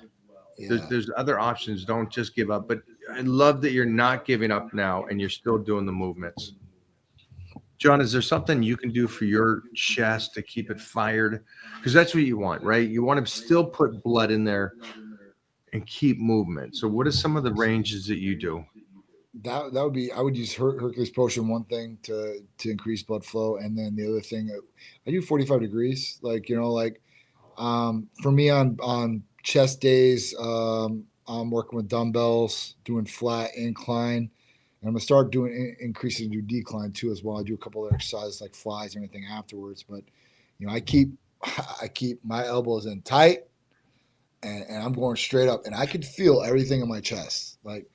I guess when I was younger, maybe I didn't live as cautious, right? Because you don't feel like that. So, but I mean, this is the best form I think I've ever had in my life, and it's because I have to do it, because otherwise I'm gonna be feeling pain, and I don't want to feel pain. So when I do it like that, I pretty much don't feel any pain, which is great. And like I'm doing 100, 105 pound dumbbells in each hand. So at that point, I'm putting up some decent weight for my size. And I'm happy. I'm not hurting or anything like, come on the set. I'm not like that. So that's definitely a good thing for me, 1,000,000%. And I'm bone on bone. I have arthritis all throughout my arm. I need a total shoulder replacement in my right shoulder. So at that point, like, hey, listen, I'm getting through it right now. Hopefully in a couple months, I'll have another solution, and that'll be great. But until then, I'm just, I'm doing what I have to do. I'm getting in there. I'm training what I need to train. And I want to progress, right? Like, I don't even want to just maintain. Like, right. I want to progress. I'm not there to maintain. Like, people, I just want to get to this point and kind of stay there. Like, hell no. Like, I'm not waking up. I'm not doing this just to maintain. That's great for you. It ain't great for me. Like, that's not what I'm here to do. Yeah, we can't have that. You have way too many nice clothes. We can't have those things hanging on you. Way too much nice shit. Yeah, there's no way. There's no way. So, I mean, obviously, listen. And in the beginning of Titan, I was a lot bigger. I was like 225, 230, right? I'm like 205 to 210 right now is where I fluctuate. Yeah, but you're a different 205, 210. Yeah, I mean, you're different. You're right? a superhero 210. It looks. You're walking well. It looks bigger than what it is. So that I'm gracious to that. But like, no, I'm sorry about your body. Yeah.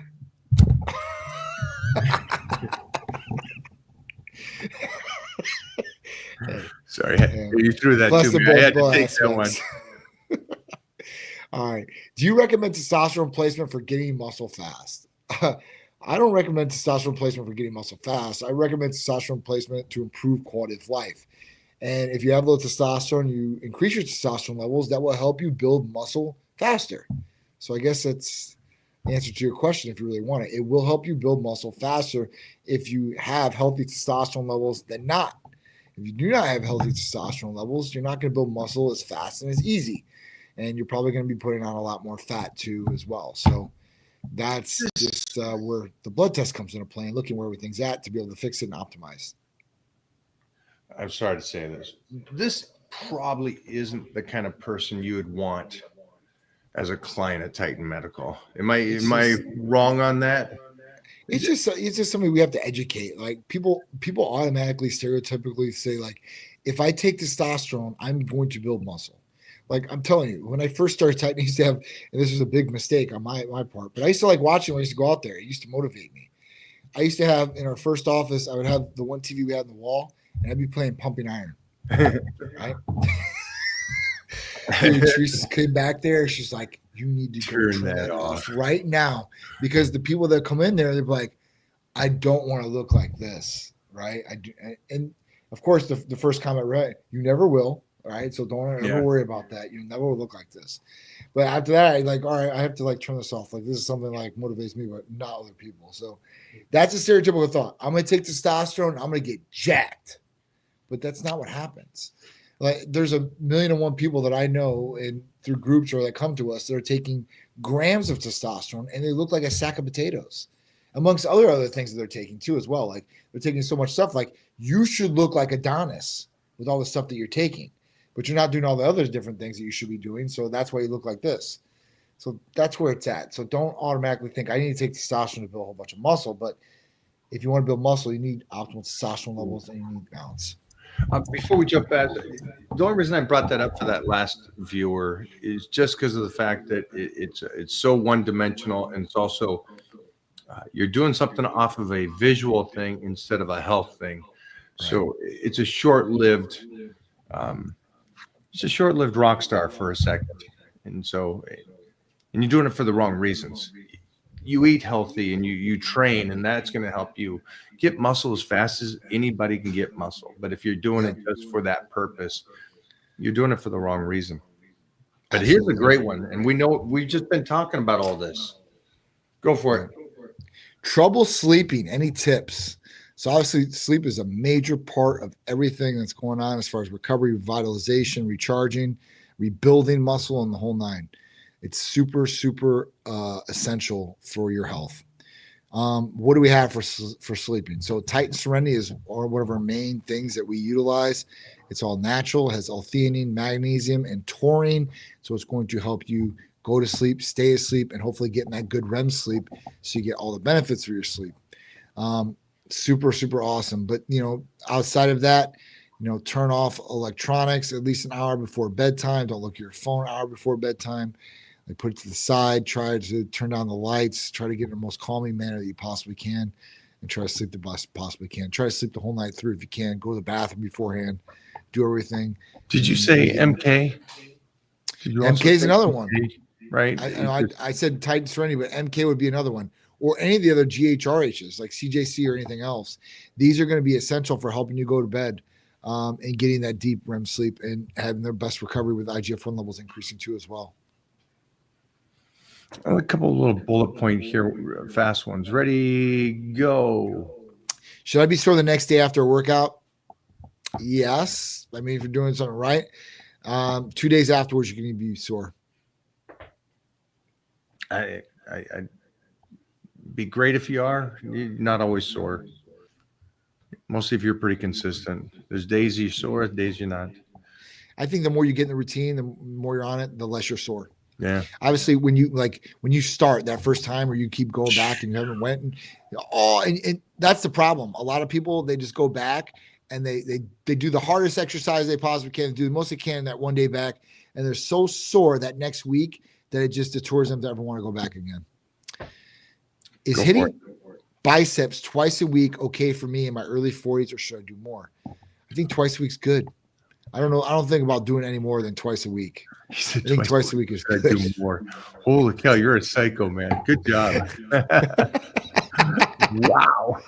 I got those programs. Do it 5 times a week. Go for it. I would do 2 times tops. Is this where we're going next, Jeff? We did the one that you D- did. right there. Mile, 46 years old, thinking about TRT. Is it worth it? Worried about side effects. So TRT is definitely worth it if you need it. And having everything monitored is the biggest thing. And having the right components with testosterone to make sure you have minimal to no side effects and getting all the benefits of testosterone. It's totally worth it. They have so much clinical data on why it's worth it and how much it helps your health that it would be a disservice to you if you have low testosterone not to do it. Yeah, you're 46. Go read some research on the benefits. Yeah. On the benefits of having healthy T levels. Hey, Mike, 49 years old, looking for the essential supplements for someone wanting to maintain peak performance. Well, testosterone would be one. I would say there's a blood work that Titan Medical does, both for your natural testosterone levels and free. On top of that, also a secondary panel of amino acids, essential amino acids, and it will tell you what you're lacking and what you're good at. Yep. So I would definitely do those two things. Yep. And Johnny, you agree with that one? Yeah, no, 100%. 100%. I think definitely looking at the blood work is key. Hello, Mike. I'm in a calorie deficit, lifting weights and gaining weight. Is my fat turning into muscle? Well, how are your clothes fitting? Right? So the scale's going up. How do you look in the mirror? Is things changing or are your clothes fitting looser? I think that would be the thing if you're recomping. But if you're going to a calorie deficit, you're lifting weights and you're still gaining weight, then something could be going on. I mean, I don't know how you do that if you're going to a calorie deficit. I also don't know how you turn fat into muscle. So I recommend for that last person to get a trainer. I would talk to a trainer, somebody that knows a little bit about exercise. It could be a surge. It could be just a basic ACE trainer, just you're burning fat and you're building muscle is what you're going to want to do. Yeah. Not going to change into it. It transforms. Yeah. Jeffrey, give us a burner.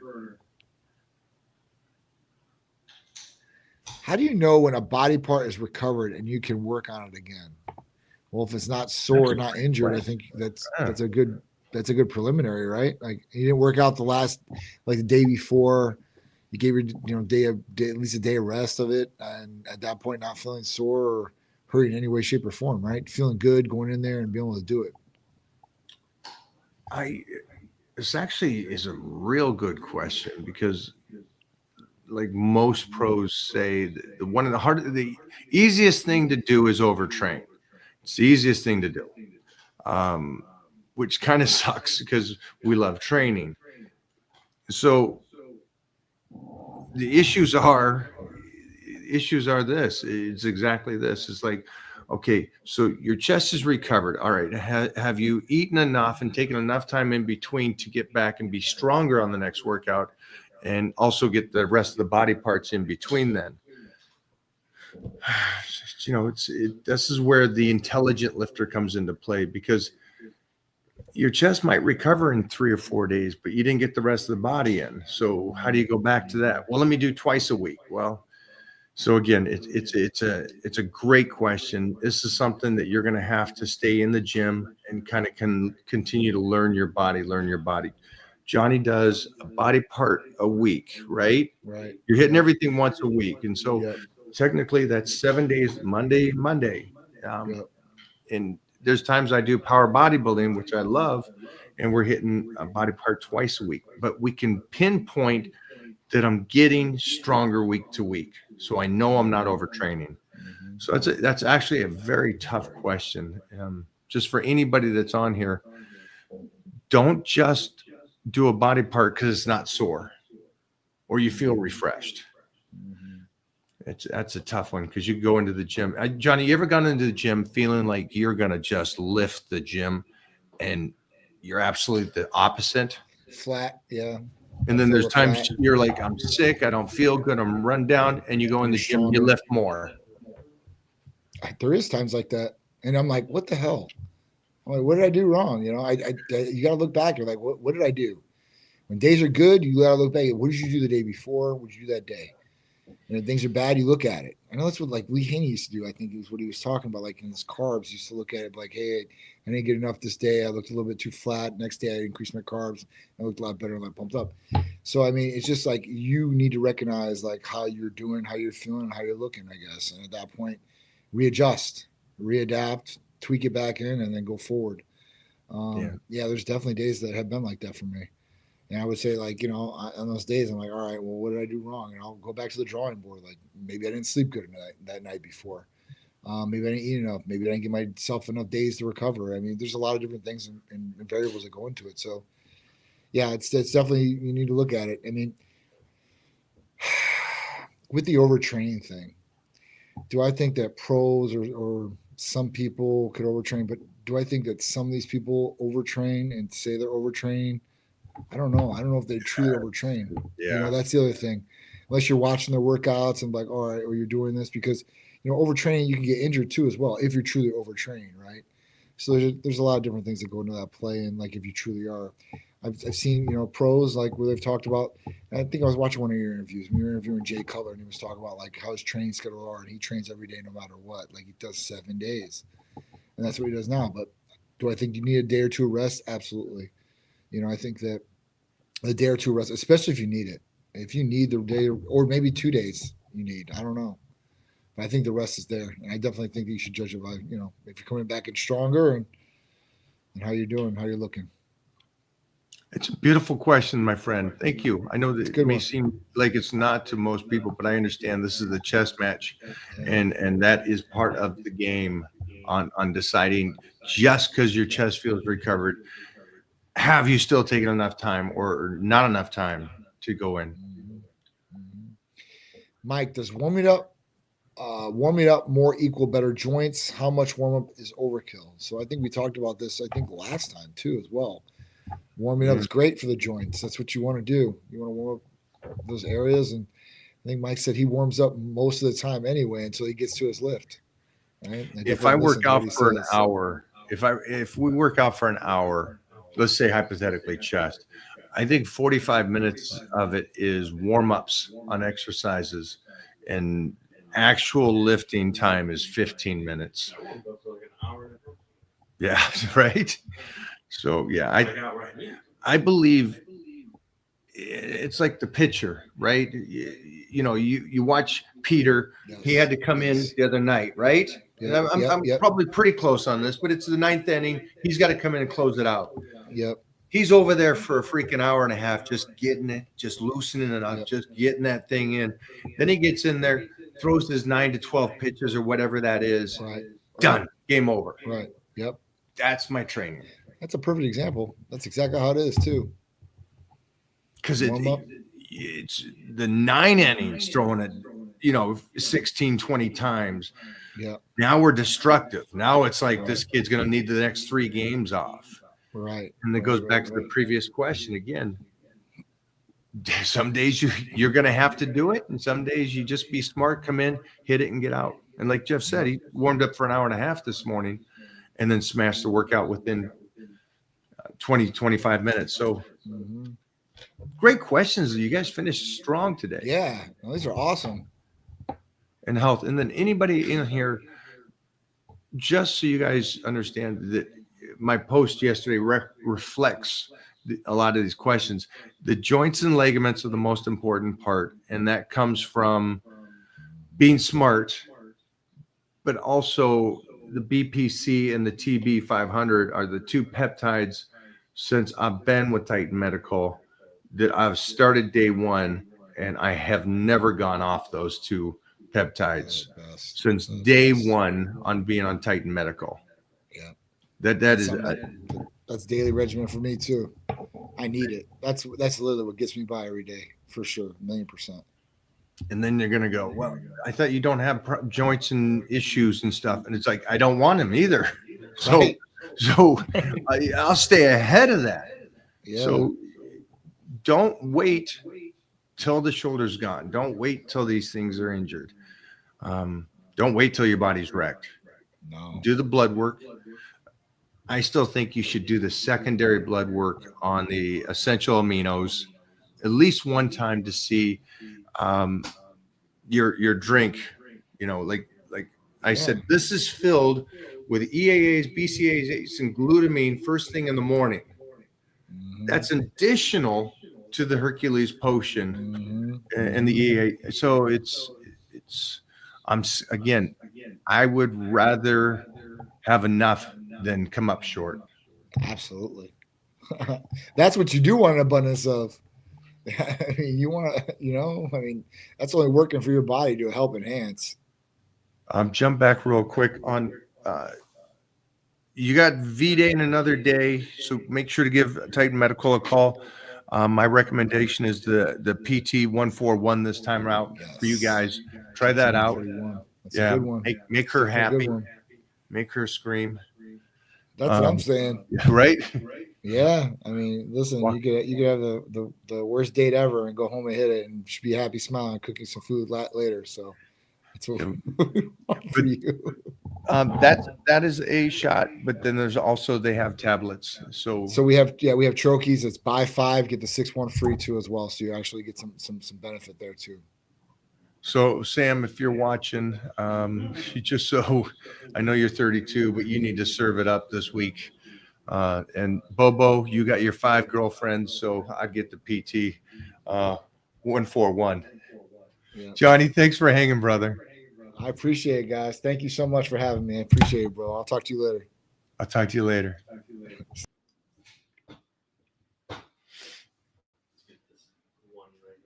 Yep. Ooh, What's up, dog? From ET Nem. I enjoy lifting, running, and BJJ. How do I balance all 3 without overtraining? Thanks. I don't know. I don't know. I don't know how many days you're doing BJJ. I understand the running. The running, you can probably have the best intelligence around going, hey, I need to run about 3 days, because you don't need to do the running on days that you do BJJ, especially if you're rolling at the end of class, right? Because if you're rolling at the end of the class, you already got a heart rate that's well, mine's way too high. I need to learn to breathe better and not flex through this stuff. But you're probably a little bit much more calm than I am, but you're still getting the heart rate up there at the end of class when you're rolling. So again, are you going 3 days a week there? And then the lifting would be on those off days.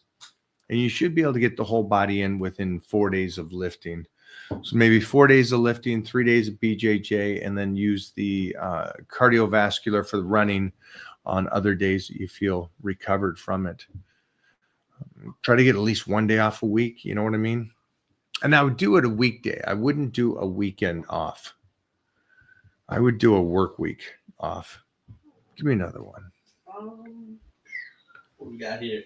They might love the content. Is it better to hit the muscles hard once per week or moderately multiple times per week? She's got a bone. Ah, she does. And she's raw dog. She's killing that thing. Good for her. Let me get that again. They might love the content. Is it better to hit the muscles hard once per week or moderately multiple times per week?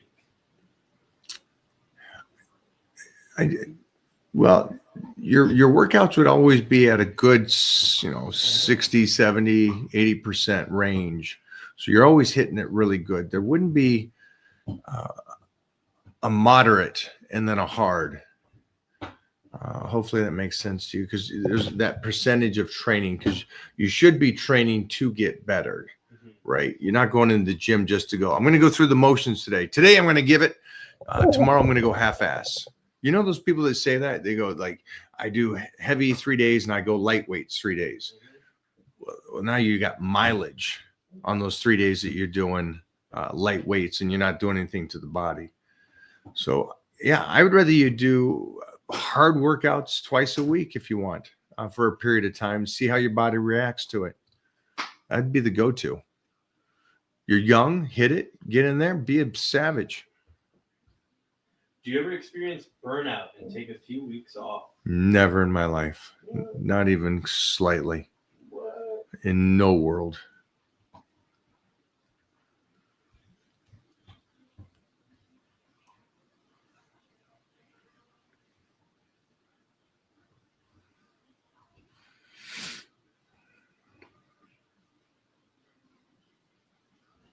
If I work manual labor, should I go straight into workout or warm up? Does he mean like from Wow. work? Wow. Yeah, he's saying that because he does hard work, that he's already warmed up when he goes into train. Yeah, I would make sure it's two different worlds. Two different worlds. Should always warm up. Anybody that's here, I recommend warming up. Moving through the exercises, understanding the motor skills for that exercise, continuously raising the weights till you get to your working weight.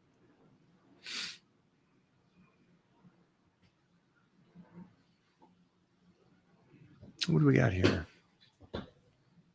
I have 17. I start a few weeks, years. Do you have any advice? Is he Maybe saying? he means I'm turning 17 in a few weeks.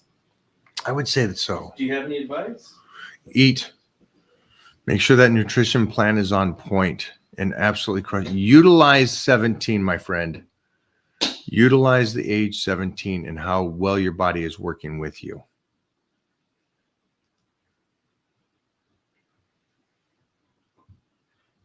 We got that one. We got that one earlier.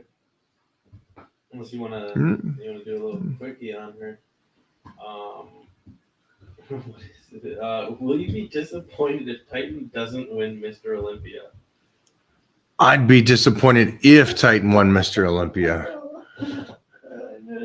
I would come up. I'd be a sad father if that's the route he went. What? Dude, come on, Mike. That's all he's capable of. What are you talking about? Oh, that would be. I'd be the last guy that I want my son doing that.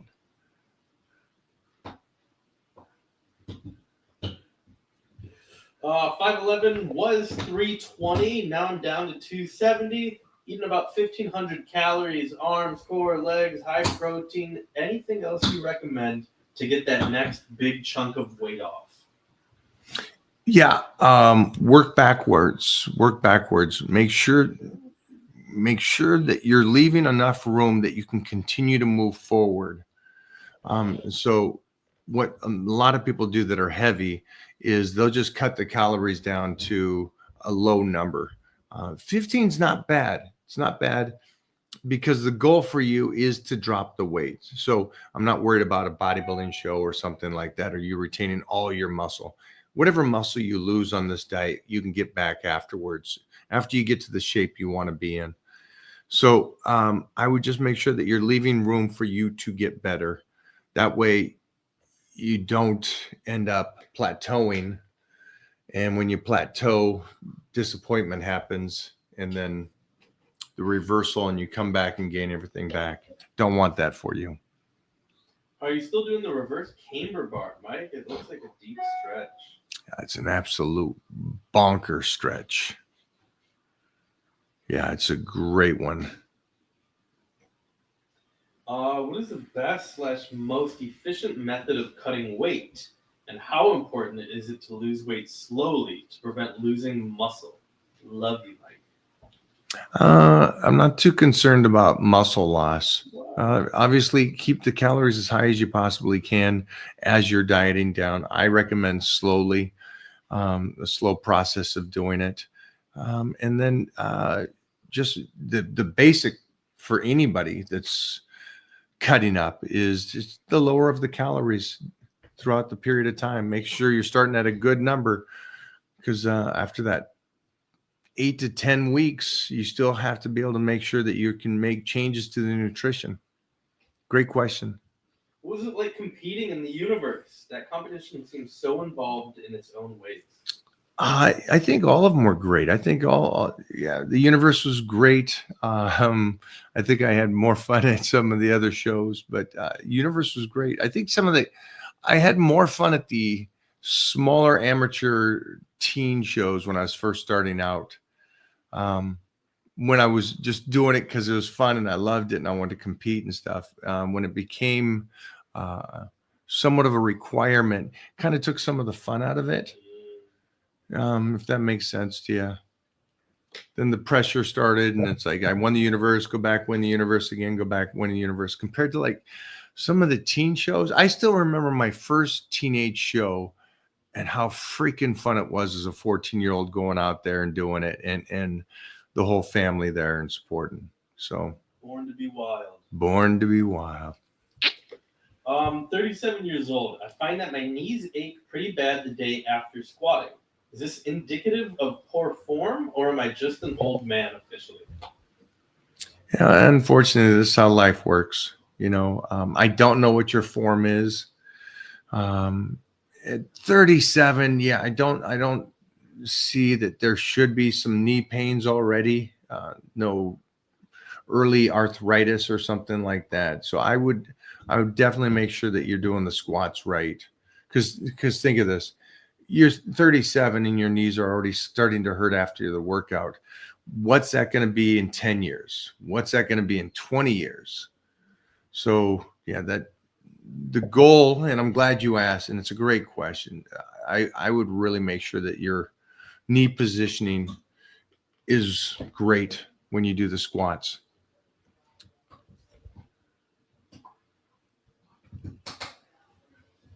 Hey Mike, thanks for the content. Is there a workout app or program you'd recommend or have for us? Thank you. Yeah, I think everybody on here would benefit from power bodybuilding. I think first off, you wouldn't overtrain. For the first time in your life, you would be training at a level to where you're understanding percentages. On top of that, you're going to be the first time that you're gaining strength in a rapid speed that you're like, oh my gosh, I didn't realize you can get stronger over 12 weeks tremendously, in a healthy way, in a good way, in a smart way.